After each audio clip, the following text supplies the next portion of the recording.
What's going on, everybody? Welcome back. We are back here in the Pillowfort for another episode of the Pillowfort podcast. We finished Hunter x Hunter, so we are now on to The Promised Neverland, which I'm really looking forward to. I have read the whole Promised Neverland, so I love it a lot, but I'm looking forward to talking with both Kate and Shania about The Promised Neverland. Now, Shania, you have read all of The Promised Neverland before, right? Yes, I've read all of The Promised Neverland. Okay, did you like it the last time? Yeah, it's one of my favorites for sure. Good. And Kate also is here with us again. Yep. And Yeah. you have not read The Promised Neverland before, right? Yeah, no, I haven't read it before. I watched the first season of it that came out on Netflix, but that was it. And then we started reading it, so I'm just gonna finish out reading it and then just wait until the rest of the anime comes out, probably. There we go. So we are doing I guess technically it's called the introduction arc and the jailbreak arc. But it's chapters 1 through 37 of the manga and 1 through 12 of the anime. It's also pretty much all the anime that's out right now. So that'll work for this week, but when we come back next week with the podcast, you're definitely going to have to be reading it along with us. And now is where I want to put the warning of The Promised Neverland is a little different than Hunter x Hunter, I think, in that it relies a lot on surprises. So if you haven't read The Promised Neverland, definitely go read at least chapter 1 through 37 before you listen to this podcast, because we will be spoiling everything in between there. Yeah. So definitely go and read. There are several twists that you will absolutely get spoiled in this podcast with. So definitely go read it first and then come back to the podcast and give it a listen. But let's jump right into it. So, Kate, since this is your first foray into The Promised Neverland, we'll start with you. How do you feel about it? Just general thoughts right away. I really like it, honestly, because even obviously the chapters, like you said, that we read now are like the same of what it was out with the anime and everything. So just watching the anime and even just going back and reading it, like I really love like reading things and also watching them, just because like always in the books there's always like more details about what's going on in the situation, and I just think like that's really what was provided for me there. Like there were so many like things that I didn't really know about before. Like one of the biggest things I think was, I'm not sure, like in the anime they didn't really highlight like how like the plantations were laid out and everything and how close they were to each other. I don't think they really highlighted that. Obviously, I mean, I can't really remember that well, but I didn't think they went over that, and that's like a super crucial detail that they went over in the manga. Yeah. That's surprising that they didn't do that. Yeah, I Wow. don't think they did. Like I really can't remember, like, cuz like when I saw the layout I was shocked. I was like, wow, so they're like right next to each other. I wonder, and obviously it's all right if you don't remember, but like, what about the whole bridge thing? Like they had to get to the bridge to cross it. Yeah, Was that just not a factor? Like, yeah, it was. It was a factor. Like they talked about the bridge, but almost in the anime they immediately like cast it aside as an option almost, because they were like, that's directly connected to headquarters. That's what they said. Oh. In the anime, at least I think they said it was connected to headquarters, so there was no possible way they could take the bridge. Huh. Yeah. Interesting. It's cool that you've watched the anime, because me and Shania, we haven't seen the anime. Yeah. And so like we wouldn't know things like that, but yeah. Yeah. That's cool. That's cool. Shania, any general thoughts about rereading this arc for the first time? I guess I forgot how quickly it sort of jumps in. Like, it leaves you no illusion that this is going to be a normal manga. Because it starts off like, this is my family. This is our day. It's so routine. down to the numbers on our necks. And I'm like, wait. Even this reread, I'm like, oh. And they just so quickly, like, I feel like every chapter, everything ends with something that goes deeper and darker. And I'm like, I forgot how we go here. Yeah. It's great. I love it, like, reading through it again. But, yeah. Yeah, it's, it gets deep quick. Mm-hmm. It's, like, first chapter quick. Mm-hmm. But let's I kind of want to maybe approach this through the characters. I think that's, at least for this first arc, a lot, because we're being introduced to the world and, of the Promised Neverland and all of that. But so we're introduced to 3 very important characters, and we'll spend probably a good amount of time on each of them. But let's start with Emma, because in my mind, she's the main character. I'm not sure why I think she's the main out of the 3, but I feel like she is. So we'll start with Emma, and like, I guess, we'll start with you. How the introduction to Emma, and just kind of going through this arc. Emma, thoughts? What do you got? This one, I think she kind of reads as the main character, because it really does start off a lot of the introduction with her telling her account or how she's feeling. But I love her.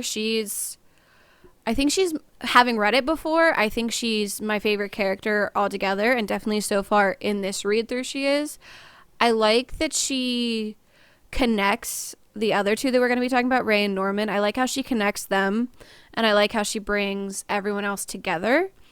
I also like how she kind of changes a common trope you see, where, like, out of the 3 of them, the girl is the most athletic and, like, capable in that way, which, I don't know, I just found that, like, a small little thing that I felt cool, because you don't usually see that. Like, you'd expect, oh, Norman's the brain, Ray's the brawn, and Emma's just there. But no, like, she holds it down. They need her. Yeah, Kate, what do you think? You got any thoughts? Yeah, definitely agree with Shania. She definitely holds it down. And even, like, in her, like, mental abilities, I think, too. Like, I just think that she's maybe not at the strategist level that, like, Norman and, Ray are, but she's definitely, like, at least raw intelligence-wise. I mean, we can kind of tell through those tests, obviously, because all 3 of them get full marks, which I think is so insane. First of all, I'm, like, horrified by the idea of taking a test every day. Like, that would be horrible. That was where the nightmare started for you in chapter 1. That's you where... opened it up. You were like, happy life, and then you saw those tests come out, and you're like, nope, not happy. Everybody thought the nightmare started when the demons came around, but for me, no, it was the test taking. That's really what it is. You saw those. You saw those headphones go on, and you were like, nope, like, not this. I gotta get out of here. Yeah, I mean, all 3 of them are, like, super geniuses. They're, like, generational prodigy geniuses. But I do think, I don't know if you guys, you can either, agree or disagree with me, but I felt as when I was reading it that the clear hierarchy they were trying to establish is, like, Norman, rather, is the most intelligent of these, like, incredible prodigy kids. And, like, Emma, of the 3 of them, Emma is the least intelligent. Still massively a genius, but, like, the one on the bottom of the pile of geniuses. But, like, she is the physical, like, for some reason they're all physically adept, too, which, they're just genius, just prodigy children. But, like, she's also got this physicality aspect, which is kind of different. You don't usually see the girl have the more physical aspect, and one of the boys have the kind of brainy side. Yeah. But that was, is that checking out with you guys? Do you think that hierarchy kind of makes sense? That's just what I got from reading. Oh yeah, definitely. I mean, like, Norman does, like, just so much to strategize, and, like, he's so involved, and, like, really he just wants to make Emma happy, like, through this process as well. But, like, he's like so good that he's, like, weighing out, like, the things that he needs to do, and, like, seeing how he can also, like, help Emma and keep Emma happy at the same time. Norman really does strive for Emma's happiness, and you know what? I love him for it. And yeah, I think that assessment tracks, because in the I know you read in an app, Kate, but in the books, they do little like character blurbs sometimes, the authors do, and their consistent description is after they describe Norman, they say like Ray is the only one on par with Norman or who can keep pace with Norman. So it seems like the authors themselves are intending us to understand like Norman and Ray are like the true equals, and Emma's like right there, but I think they even point like her hard work and determination is why she's right there, along with being a naturally aptitude genius like all of the kids at this farm are. But yeah, just going back kind of like to my Emma thoughts. I love Emma. Emma's so great. I like she in this world of like pure darkness. She is such a light. Like it's very nice. It's very nice to see. But it she like that kind of like I'm gonna save them all naivety thing is like usually I find it kind of annoying, but I really like it in her. Like I think it's because the world around her is so pragmatic that like she is refreshing in this world to see. But yeah, we're kind of dipping into Norman there. Norman is in my opinion incredible, but I'm very interested to see what you guys think of Norman. Kate, what do you got? Norman thoughts? Yeah, so I mean I already talked about him a little bit, but I really, really like Norman. I think that like he's such a master strategist, first of all, and just like he I think knows how to also like gather the other children and really like be like the kind of calm and collected like leader of them almost, while like Emma is the very like energetic and like very like involved, and Norman is more of the chillaxed one. But like I think that he's like so great, and he just really he cares about I think the whole family as much as Emma does, and it's just he doesn't like show it as outwardly I feel like as Emma does, but that might just be because he's also trying to just let Emma feel what she's feeling and like not bring his side into it. But yeah, I feel like I pretty much agree with that, but it is a little like I feel like Norman falls sort of in between Ray and Emma in that I would say Ray almost doesn't care about them at all. Like he cares about Norman and Emma, but almost that I feel is a little bit pragmatic. But then Norman, like, I think he cares because Emma cares. Like, I mean, he's not totally calloused, but definitely, like, his drive and his push to save them is for Emma. Because otherwise, I think he would do, like Ray suggested, and, like, leave them. But then he has that whole conflict, like, okay, how do I lie to Ray while keeping true to Emma? Like, he's just so about Emma. And yeah, I like how he does it too, and how much they need each other, and Emma sort of comments on that where like I think Norman's really realistic and not as optimistic, but Emma pushes him to see that, whereas Emma needs Norman in order to be so optimistic, because she's the one that goes, no matter what I dream, Norman's going to show me how to make it happen, which we see track through for this whole thing so far. So it's going to be interesting and sad to go forward. But yeah, so I like Norman. Yeah, Norman's amazing and a genius, but you knew that already. You didn't need me to tell you. Again, if you've read it, you know. But I think maybe what might be more interesting too is if we let's switch gears. What for you was one of the most surprising twists? What was like the one that you were like, oh my word, I can't believe this happened? If you need a minute to think, I can come up with one myself, but I was gonna go to Kate. Are you ready? I need a right second. On the spot. I need a second to think of my all right. favorite. Shania, you really. got one? I think so. We don't have to think too hard. We're gonna cover probably all of them, just so you know. But just like one you want to talk. All right, Shania's got it. Yeah, so like it's hard for me to say because I'm reading it for a second time, so like I kind of knew everything that would develop. But I think what still got me this time, like how they did the delivery, is like just learning that Ray was the spy and like how that came about, because they do that whole scene where Ray's like, oh well then the traitor must be, and Norman just like straight face is like, it's you, Ray. And I like knew it all along basically, and I was like, what level of genius is happening here? And learning like about that and who Ray was and how he was functioning, I was just like, oh my goodness. So I remember really feeling that the first time, and this time I was like, yo, that was still like a really dope reveal, like how they went about it. Yeah, I thought of one, by the way. Now I'm good. Okay, you're good. Go ahead. We're just throwing in.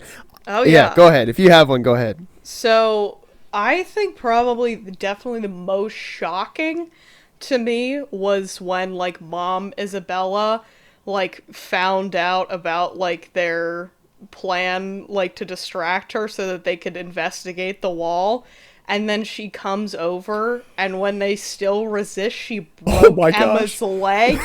I even like rereading that, I like still like lost it a little bit. I was just like, oh my gosh, that looks so painful. That was just like the last thing that I expected her to do. I like totally like understand like from her perspective why she did that. It makes sense like strategically wise. Like if you take Emma out, Norman's 100% not gonna leave. Like I totally get it, but like it was just such like a shocking moment to me. Like I never ever anticipated that. Yeah, that for sure like came out of nowhere, but then even more so is like when they talk about it afterwards, Mom had been calculating that move from the beginning. Like I think either Norman or Ray comments that she already had the bandages on her, and she Mom says that she broke the leg well. So Mom went into this knowing she was going to scuffle with Emma and snap a leg. And Mom leaves me shook many a time. And she's just like, she's always like, you know, I love my children, I'm trying to take care of my children.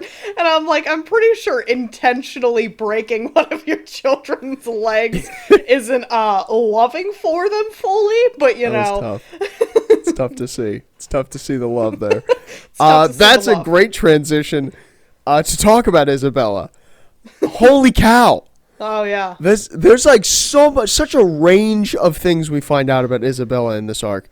But what's top of your mind, Kate? Since you brought up the moment, we'll go with you. What are your Isabella thoughts with the whole arc, you know, being read? I just like I thought it was very well placed. First of all, that we didn't get Isabella's like full backstory until the very end of this arc, because like we're leaving her and everything. I just thought that was like so awesome, because you don't really know like where she like came from, you know, and like you don't, I mean, obviously you know a little bit, you know that she comes from like one of the farms and stuff like that, but you don't know that like she honestly went through a lot of the same things that like Emma and Norman and Ray are like going through right now.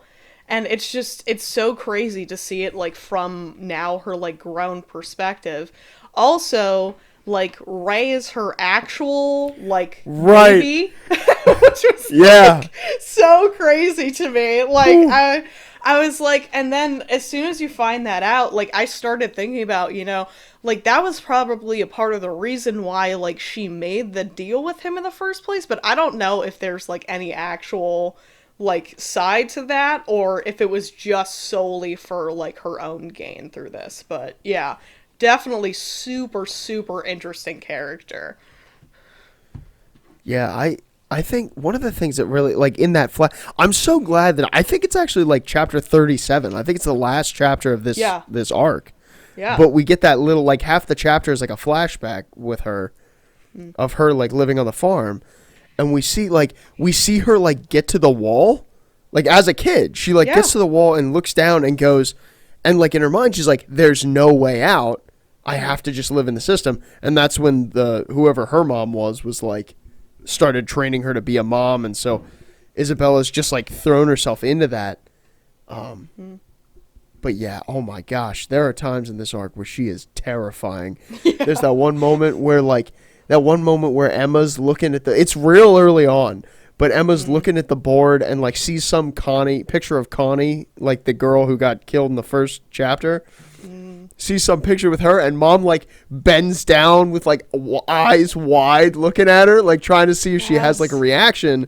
I'm like, that's the scariest thing I've ever seen. Like, that's terrifying. Isabella's scary. Shania, do you have Isabella thoughts? Yeah, so I think the thing with Isabella is how complex, and like seeing her and even seeing like the other adult, we see Sister Crone through the kid's perspective, and I think the illustrator does a great job with these like creepy, intense faces where like they just seem like these horrible people and purely like evil, like the things that they do and are able to do with a straight face. But then when you get into the backstory and you come to understand that their mom is literally trying to live the best life she can and give the kids the best life that she can give them. Like, as she says at the end, she just sadly, like, she sadly, like, says, I wish I could have loved you normally. And so, well, yes, it's absolutely terrible that she just broke Emma's leg like that and everything else that she did that was, like, super rough. Like, all of the calculated, like, showing them the tracker, like, all those things. Like, first of all, she's a genius, but also she's trying to get them to understand that they need to give up hope to be happy. Because that's how she views the situation. From her hopeless perspective, she's like, we can only be happy if we give up. And that's not what Emma vibes with at all, but like that's really where Mom's coming from, and it's so complex. Yeah, Isabella's just very interesting to me. Isabella's one of my favorite characters in the whole series. But quick, we'll say maybe theory question for Kate and Kate only, because me and Shania have read the whole series. But do you think Isabella is dead? Because at the end of the arc, she seems to think she's going to get punished. Yeah. And we see what happened to Crone. We see what happened to Sister Crone earlier. Do you think Isabella dies here? I don't know. I think, honestly, like, my initial gut reaction is, like, 100% yes. Like, she has to die from this. Like, this is pretty big. This is pretty big. Like, she lost 15 children. Like, this is... Yeah. I don't She think... legitimately... yeah. She can't ship out any other kids for at least 2 years. That's so bad. Yeah. That's got to be the worst. You've lost 2 years of profits, for sure. Yes. At least. Definitely. And like when also the other farms aren't really producing as much too at the same time. Like, I just think it would be very difficult for them to decide to keep her alive. But at the same time, I do think that it's possible, just because like they did say like she's raised like the most high quality children. So I think like if they want to keep that up, then they would probably keep her alive. But I definitely, I just don't know. I think it's really like a 50-50 thing for me right now. Like, I think that she could definitely like be dead, but she could also definitely still be running the plant. Yeah. Well, we will absolutely see as the story goes on whether she's, well, maybe. I guess she could be off screen. Who knows? Although, given the fact that Sister Crone was very much not off screen. Oh yeah, no. I feel like we're gonna get a definitive answer to that, but I guess we could touch on that a little bit. Do you have any Sister Crone thoughts? Do you have any thoughts about that, Shania? We could start with you. It's okay if you don't, but okay. Yeah, I mean, it was kind of the same thing. I found her more annoying, mostly because she was a more prominent hindrance to what the kids were trying to do. And I was like, stop trying to be Mom. You're not going to get there. But at the same time, I like feel bad for her because you see what Mom went through, and Sister Crone had to go through something similar. And it's like, oh, you're all just trying to live. So it was sad to see the ending, especially she was so confident and hopeful that she's like, maybe this is my trump card. And then the grandma was like, nah, you will never be her. Goodbye. And I'm like, oh, dang. Yeah, Kate, you got any Sister Crone thoughts? Yeah, I just kind of some of the similar thoughts there. Like she just held the kids back from doing what they wanted to do a lot of the time, but also at the same time she did actually provide them with like some intel that they wanted, which was good. Or at least like, some intel that they already had, they could confirm with her, Right. which Right. I thought was good for like later on and everything. Like just like I keep comparing like the anime that I watched to the manga and everything. That's just Oh, that's good. 'cause That's good. how I That's do what it. I'm glad that you watched the anime. That's coming in handy now. Yeah, no. But like in the anime, they depicted like Crone as like very, very crazy. Like almost like batshit insane. like and Yeah, I I feel was like there worried was they were gonna do that. yeah, and I feel like there was definitely like a little bit of a twinge there where you're like, all right, she doesn't have like the head in the right place, right? Not playing with a Obviously, full deck of cards. we're not playing with a full deck of cards, but like it was much less like out there as the anime like made it, because the anime like gave her this like really weird like baby doll that she was obsessed with. Like it was just What it the was heck is very, that? I don't know, and I didn't see it at all in the manga, and I was like, okay, I guess that's just not a thing. They just put that in to make her crazier. Why does she have a baby doll? I don't know. That's upsetting. That's upsetting for me to learn. It was like Oh, really no. horrifyingly looking too. Like it was like a barely What? stitched together baby doll, and like she was obsessed with it. Like she would talk to it and like swing it around the room. And, like I. These are genius level women. Do they know that? I don't Do know. they know that Like- Crone is supposed to be a legitimate genius? She Yeah. is a legitimate genius? Yeah, What's up I with the baby just- doll talking? I don't. I don't like that. I don't like that one bit. No, thank you. I mean, like, listen, I don't like Crone already, Yeah, but like, I definitely don't like that. and I just never. Oh yeah, go ahead. No, it just like kind of like made me a little bit upset as I was reading, because I was like, why did they make her like that crazy? Like they didn't really have to do that. Why would you give her the baby doll if you I don't didn't know. have to? That doesn't make sense. I don't. There- I want. there I was want to no be in the point. room. I want to be in the room on that meeting. I want to know why that was a call. Yeah, I just for Crone, at least in the manga, rather. I just like never felt like I felt like there were times where she was supposed to seem like endearing, but like I never felt that way because she's not like yeah, she's just like we know from the get-go that she's an enemy, right? So like Right. everything she does is like we don't find as endearing, but there were times even after we found all this out about Mom or Isabella rather. Well, yeah, you get what I'm saying. But where I was like, it still almost felt like it was endearing. Like I kind of felt like that connection. You could understand why they were struggling right. to like why it was so hard for them to think she's been just sending us to these demons all these years. Like Yeah. you could see what the problem was, and so I just never felt that with Crone. I was like, I don't like you at all. Yeah. But she does provide the information, which is helpful. So you're right. We move the plot along, but yeah, she's not. Yeah, but going all the way back to the what is your most surprising moment? My most surprising moment, if it's not the chapter 1, this world has demons and they eat people. That's pretty big. That is probably legitimately when I first read this.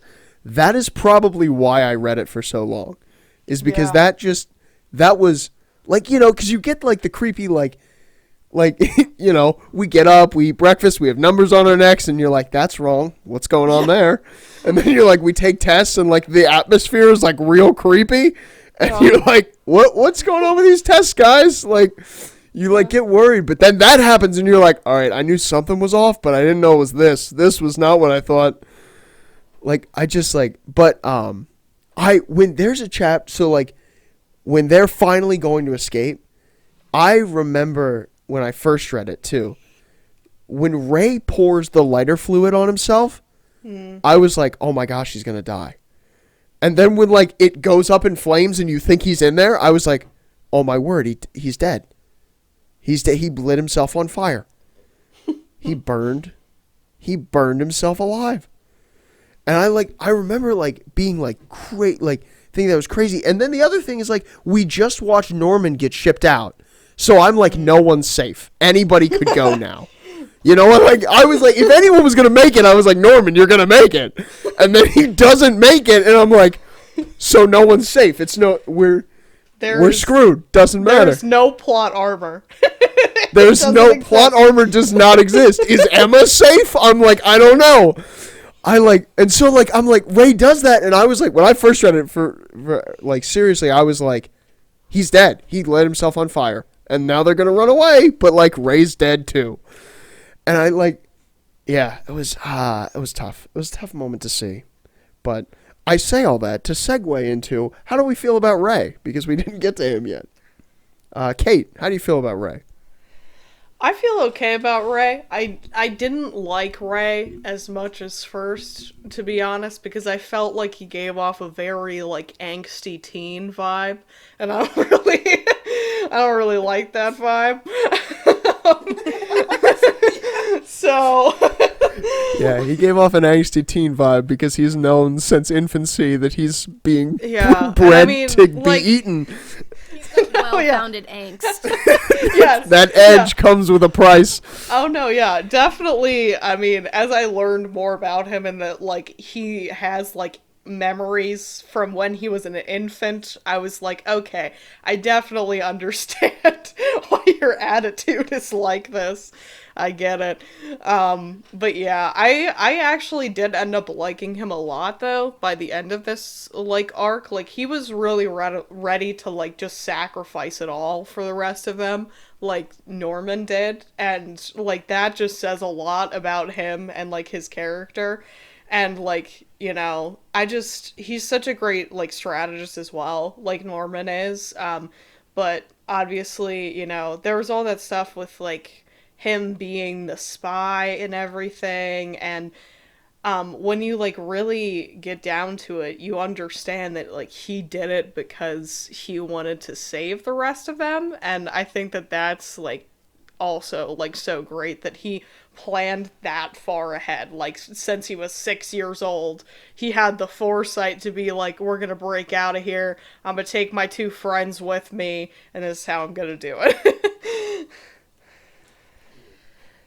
Yeah, his whole like mood and attitude definitely makes a lot more sense when we learn like what he's knows and for how long he's known it. But he is like frustrating for a good part of it because he's just such a downer. Like he's very adamant, like it can only be us 3, it's not going to work out any other way, and he kind of keeps that attitude throughout, especially after Norman's gone. He's like, Emma's going to make it, I'm going to kill myself, because that was the plan. Like he was legitimately going to do that if Emma didn't have the reflexes of a ninja. Which, what a boss move. Like she could have been ignited too stepping into all of that, but she just slaps the match and she's like, no, we're going to do it this way. But yeah, like Ray, I think he comes around. I like the final moment towards his arc where he's like, I don't know what you want to call it, because like Emma and him both have like a little like vision of Norman like talking to them. And I feel like that's when Ray sort of has a turning point to like allow himself to hope finally. Like because he sees what Emma's done and managed to do, and he gets a little taste of what Norman's been experiencing all the time of like, no, Emma makes her dreams reality. Like, you just got to help her. And he really, I think he's in that then at the end. And, like, as he, like, straps the little girl to his chest and goes across, I'm like, it's a big I think that's a big turning point for his character where he's, like, allowing himself to hope or to, like, believe in a possibility that he hadn't before. I think that moment, I really like that moment, too. And I think that moment's, like, where he, like, takes over for where Norman left off, right? So, like, Norman was like the strategy, like Emma was like, I have this big plan, this big dream, we got to make it happen. And Norman was like, how do we make that happen? Like Norman would figure it out. But I think it's that moment when he straps that, I think her name is Jemima. like he straps her. Yeah, we won't comment about that for now. We won't comment about that. Viz has got to work on some things, but we won't comment about that. But he straps her to his chest, and like then gives those other boys like the courage. Like he's like, you guys aren't scared, are you, or something? You know, he gives them the courage to go across too, and really helps. And I think like this is like the turning. Ray is now going to step up into that job of, because he is like a practical, figure it out kind of guy. It's like he's going to step into the job of like, Emma has this big plan. I got to figure out how we're going to make it happen. And so they can work as a team, I think, like that. And I really like Ray. For a long time, actually, when I first read it, Ray was my favorite character for most of the series. So I like Ray a lot. But yeah, that brings me to everyone else in the house. Is there anyone else that like stood out to you guys that you liked? Or wanted to talk about?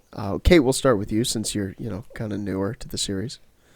Yeah, probably the next ones that at least my mind goes to are like Gilda and Dawn, just because they were pretty involved from almost the beginning of kind of when Emma and Norman found out about everything.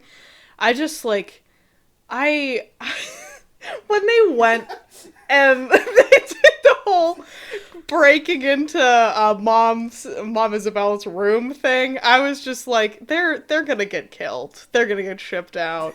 They're gonna die. Like, geniuses that are also dumb. Yeah, I was like, I'm not turning literally... the page. I'm turning each page, and I'm like, she's gonna be here. Every page I turn, I'm like, they're gonna die. They're gonna die. Like, they're gonna turn around. She's gonna be right there. That's how this is gonna happen. But yeah, I was like, why aren't you listening to what, like, the literal geniuses told you to do? Because the thing is you just gotta listen to the best, voice of reason in this scenario. But I mean, other than that, I think they definitely had a lot of good moments. Obviously, Don, he punched Norman and Ray in the face when he found out they were lying to him, which was like so crazy. But I was like, I mean, I kind of get it though. Like, that's like a huge thing to lie about. So, and just like Gilda like has absolute faith that Emma wouldn't have lied to her and everything, and like I really did like the two of them a lot. They had obviously not some of the best moments, but they made it out. They made it out of that room. They were still alive, which was good. They did it. They didn't die. That's great. Yes. I can't help but relate to Dawn a lot. Like several times Dawn like does or says something, and I was like, yep, that seems about right. Like, he's like, when they're, like, talking about the plan, and he's like, what if we just do this direct thing? Yeah. And I'm like, yep, that would be me. Yep, I would say that. I would make that assumption. Meanwhile, the super geniuses are over here, like, playing 4D chess with Mom. And he's over here like, what if we just broke into the secret room? Yeah. Like, you're kidding, right?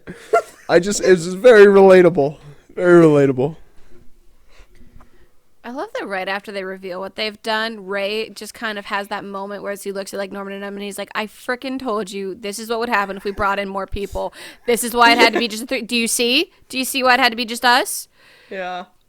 But no, they do some cool stuff, especially when you see how much Emma relied on them for the final parts of the plan, for like spreading out the information and training everyone and stuff, because Mom wasn't watching them like she was watching Emma and Ray. So yeah, they're cool. But to add in I can't take this from Luke. Luke can talk about his favorite character first. Hey, we haven't gotten to that part of the podcast. We don't know if it's my favorite character. But let us talk about the best character in the whole series. My main man, Phil! I knew you were going to say Phil. Oh my gosh! There is no... Oh my word, I love Phil. I can't... Alright, you can talk about Phil, but I wanted to introduce Phil. I wanted to give him what he deserved. So the man, the myth, the 4-year-old legend, Phil. Yeah, no, He is. Luke's more. clearly more passionate about it, but he also is one of my, if not my favorite, like side character that we have. And they plant little seeds about him so well. Even the like Morse code around the books. Everyone's like, Emma, we're surprised you figured that out. And she's like, oh no, it's Phil. He just showed me the one day. And then when they tell Phil this catastrophic news, they pull him in and they're like, yo, Phil, everything's a lie. You're going to get your brain eaten. He's like, that's what I thought was going on. And I'm like, Phil. They give him, there's like this little panel that makes me sad because it's like him with like little 4-year-old handwriting, writing down the word harvest, like trying to make sense of things. And I'm like, no 4-year-old should have to come to this realization, but he holds it down. Emma's like, what do we do? Like, should I leave you guys? Is that okay? And he's just like, I can wait. Go ahead. And I'm like, of course you can wait, Phil. You're a freaking hero. At the end, yeah, Phil's great. For being 4, he's great. For being a human being, Phil is great. But Kate, what do you have? Do you have any Phil thoughts? Yeah, I mean, like, when you interact with 4-year-olds in the real world, and then you see Phil, you're like, dang. It's a cut above. He's a cut above the rest. He's definitely a cut above the rest, for sure. I mean, like, My man. he figured out, like, the Morse code thing. Like, that was Yeah. insane. Like, I'm like, this 4-year-old, I probably wouldn't even figure this out. And this 4-year-old child is just sitting here just reading, first of all, casually reading a book about Morse code. Yeah, just on the side. Just casual. The tests weren't enough for Phil. Phil wants more. Yeah, but he's so great, and just like the way he very well like executed everything at the end with the plan, and he was just like, yeah, just leave me here, just leave us here, it's all good, we can wait. We'll wait for you to come back. It's all fine, you know? And I was just So much trust. I'm just like, what 4-year-old, like, has the emotional control to, like, do that? It's just so crazy. Yeah, Phil is great, though. I definitely love Phil. He, there's, like, one specific panel where they're, like, when him and Emma are having this conversation. First of all, him and Emma's conversation is so, like touching to me. Because Emma brings him in, tells him the thing with the intention of being like, what do you think we should do? And like, he obviously says you should go, like, we can wait. But like, there's this moment, like when he's talking about, like, he's like, oh, I thought that was what was happening. And like, it gives him that montage. There's this panel where his face, it's just like the illustrator, like, does it, like, draws him so well that you can like see like this combination of like fear and like he's trying to like get the resolve back, and then he does. He like, at first him and Emma like cry together for a minute, but then he does, and he like brings it together, and he's like, we can wait, you know, and you see that resolve and that endurance again. But like that, there's something about that panel just is like, oh, Phil, you're the best. Phil, you're so, I love Phil. Phil's the best. Yeah, but we did what, I guess my next question would be, what do you think, and we'll start with Shania, but what do you think about the whole plan, the whole escape plan, and how everything went off? Any thoughts about the plan or anything like that? I don't know if I'm being too vague, but we'll start with Shania here. I guess just looking back at it, the big brain energy going on here, because there were like what seemed to be like 9 escape plans going on, and I think the authors did a good job, because there's like the plan that the 3 of them discussed, the plan that like Ray and Norman privately had, the plan that Emma sort of calculated on the side, the plan that Mom thought was happening, like all of these details that mixed together, and how they do it in secrecy, and like do the secret training. And I love Emma's mindset of, we're gonna come back, like this is how we save everyone, and where she finds her own I mean, I don't think it was just her. I think it was prompted by a conversation with Dawn and Gilda, but at the same time, she finds her own way to make her goals a reality, where she's like, we'll just come back. That's what we'll do. That's what we have to do. And just the clever, like, outsmarting Mom was super cool, because Mom seemed like this impossible force. Like, she just seemed like this impenetrable wall. She always knew what they were doing. She anticipated everything, but she didn't anticipate that. And then even Mom, like, helping them at the end, like, it's such a small moment, but once, you know, she's like, hope is lost for me, but I hope your plan works. And she, like, hides the rope so that to buy them some more time. And I'm like, what unforeseen part of the plan that Mom actually helps it in the end? I found that, like, the coolest moment of the plan. 'Cause I'm like, look at you, Isabella. You're doing good mom stuff. Good mom stuff, like, you know, breaking legs. Anyway, Kate, we got any planned thoughts or anything like that? Yeah, definitely, like, very, very thought out, super, like, good execution, I think. And I think it's so great, especially just to think about, like, the last couple of, like, or the last month or so, I guess, that happened without Norman there. And, like, at that same time, you think, like, oh, nothing's really going on. Like, what's gonna happen when it gets to Ray's day, you know? And then, like, just everything, like, comes apart, like, on that night. And I just think, like, it's so awesome that they, like, had that, like, huge break there. And just, like, it's so baller that they decided to cut off their ears. Like, that was, my gosh, so insane to me. I was like, these, like, children, all of them are, like, 11 and below, are, like, cutting off their ears to get out of this scenario. Or at least, like, Emma did, you know, and everything. But, oh my gosh, it's so crazy. Emma and Ray. Yeah. I'm pretty sure it's just Emma that cuts off her ear. Like, I think everyone else, like, in the distraction uses the device. Yeah. And Ray. But that's it. Yeah. Oh, yeah, Ray has to get his cut out. But, like, yeah, she just leaves her ear. She just runs from a fire, leaves her ear behind. Also, Goodness, like, Emma. the speed at which she cut off her ear and ran away was just, incredible. Like, insane. I was like, you have to work up the courage. I feel like I would be standing there in front of the mirror for a couple minutes, like, oh crap, I gotta do this. Oh no. But, like, she got in there, she lopped that ear off, and she got on her way. Even if I was able to, like, quickly slice my ear off, if I just had, like, you know, do a quick, you can't think about it, I'm definitely screaming at the end and going, my ear. Like, and even, all like, the way, I'm running, Yeah, and even when she, like, catches up, she's like, no, we can worry about my ear later. Let's just go. Yeah. Don't worry I get a about it. paper cut and I start freaking out. So it would not work for me. I would not be able to cut through my ear in one swift motion, much less recover from that within a month. Like, and that's the other thing. It's like she's been hobbling intentionally. Like, her leg has been healed.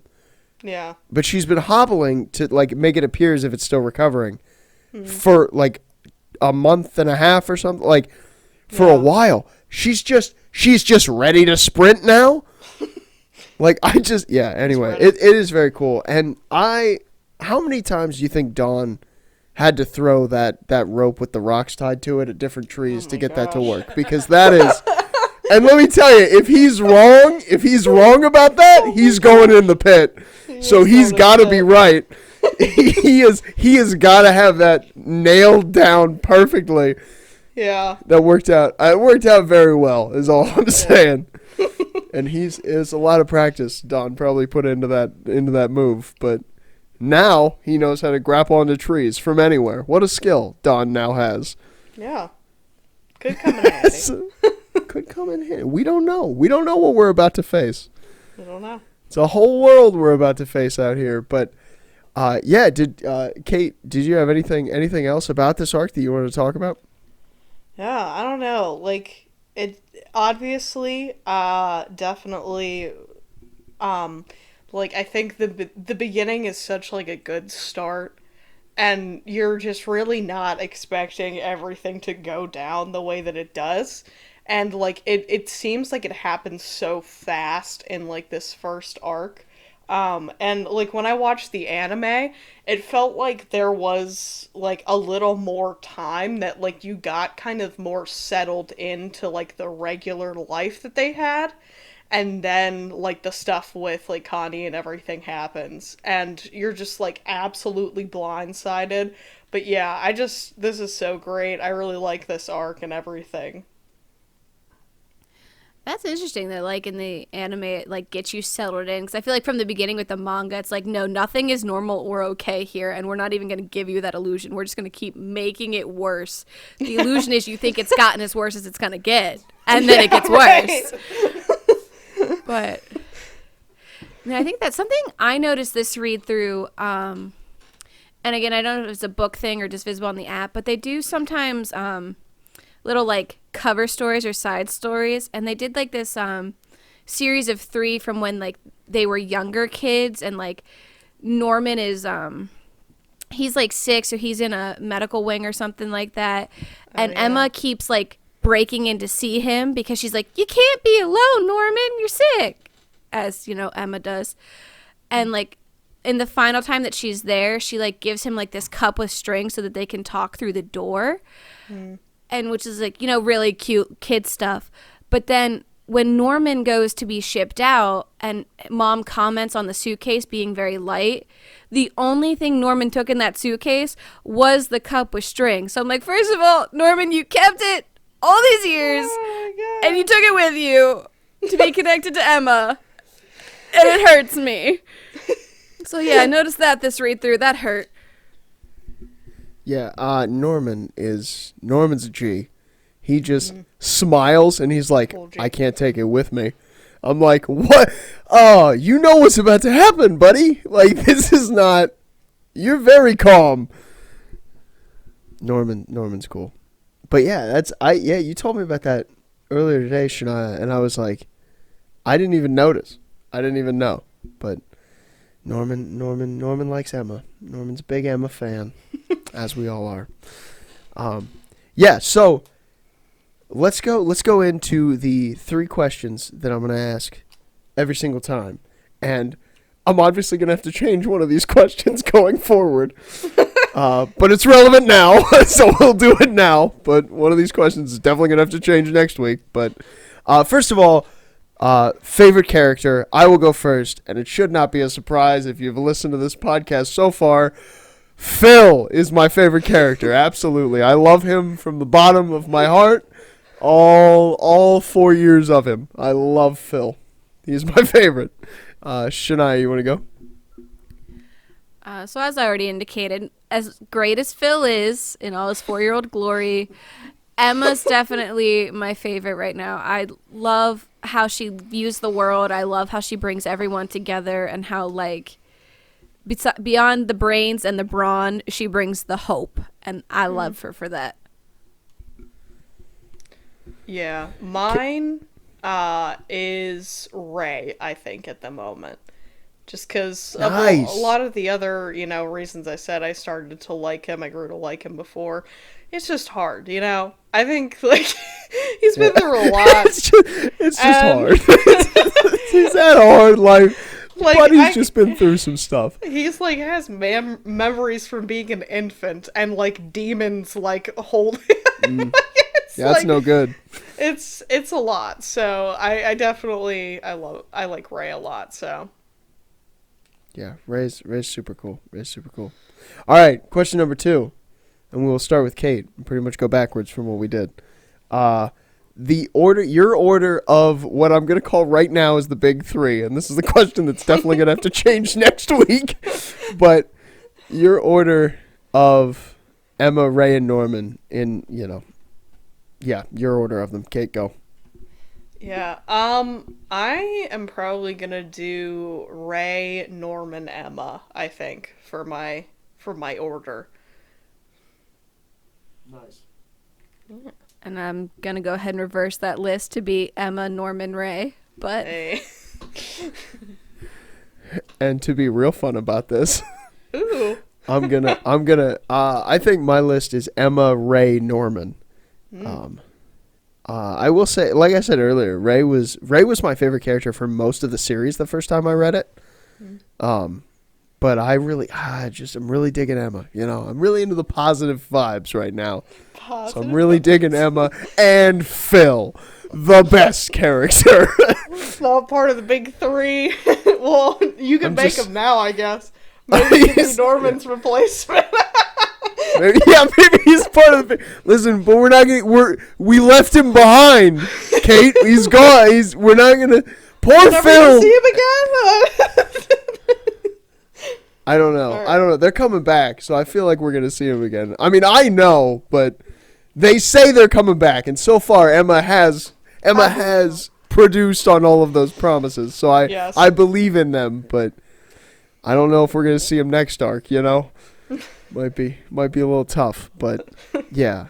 And the last one, which is kind of not relevant, but we already kind of went over this, is where this arc will stack with the rest. And we did this with Hunter x Hunter, but for now I'll say how do you feel about this as an intro arc to the series? And so Shania, why don't you go first? Yeah, I think it's a very solid opening arc. It quickly gets you to the heart of the issue, I feel like, but then adds a million layers of complexity because you're like, demons are bad, mom's bad, demons still bad, mom's not bad. Seeing the kids, and they get you invested quickly, like how much Luke loves Phil. Phil did not have that many panels, but he inspired so much love. But they did, I think, no, it's a really good intro arc for the plot, the characters, everything. No, it definitely does good. Kate, how do you feel about this as an intro arc to The Promised Neverland? Yeah, I definitely like this as an intro arc. I think it's a good introduction to just the personalities that everybody has. You get to know how they are a little bit in non-crisis situation, and then what they're like when shit really hits the fan. But yeah, right. I think it's really good. It's really fast paced kind of, I think. And not in a bad way, I don't even think. It's good because it keeps your attention. I think there wasn't a single time when I was I don't know, I kind of want to do something else, reading it and everything. Yeah. It's just so fast paced that it keeps you going with all of these different surprises. Yeah. I definitely think it's an amazing intro arc. Definitely a great intro to the series. This is actually overall, I think, and we'll get into, as we do more arcs, we'll get into this. But overall, I think this is one of my favorite arcs in the series. So I really like it a lot, and it does a great job of at minimum setting the stage for what's about to come, if not really delivering on a lot of the twists and that this series is pretty well known for. I would say, but. Yeah, so that's all I got for this episode of the Pillowfort. Thanks so much for listening to the podcast. If you liked what we had to say, please like this video, subscribe to our channel here. I bring you regular Shonen Jump content every single week, along with random videos and the Pillowfort podcast, which will be on this channel. Going forward, so definitely subscribe to the channel. If you had anything to say, leave it down in the comment section. We'd love to interact with you with your comments down there, and all that. And just so you all know, the next arc we're going to be doing is not the Jailbreak arc. That's the one we just did. It is I believe it's called the Promised Forest arc. It is chapter 38 through 52. So if you're reading along with us, definitely read those chapters, and we will be back with the Pillowfort podcast next week. But that's all we got for this week. So thanks so much for hanging out with us here at the Pillowfort podcast, and until next week, we'll see you later.